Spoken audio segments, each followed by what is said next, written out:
Hi everyone, in this video I'll show you guys how you can enable picture-in-picture on Messenger.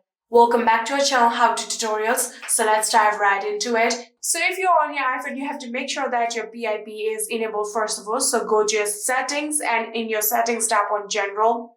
After doing that, tap on picture-in-picture and here you can see just like this, you have to make sure that it is enabled. So after doing that, go back. And then you can see under the general, there is the option of background app refresh. Tap on it. And then you'll have to make sure that Messenger is enabled. You'll have to scroll down in here and find Messenger. Here you can see Messenger application is turned on. Just like this, make sure that it is turned on. Now you can go back and open your Messenger application and try to video call your friends or family and then try to see if picture-in-picture is enabled on Messenger or not.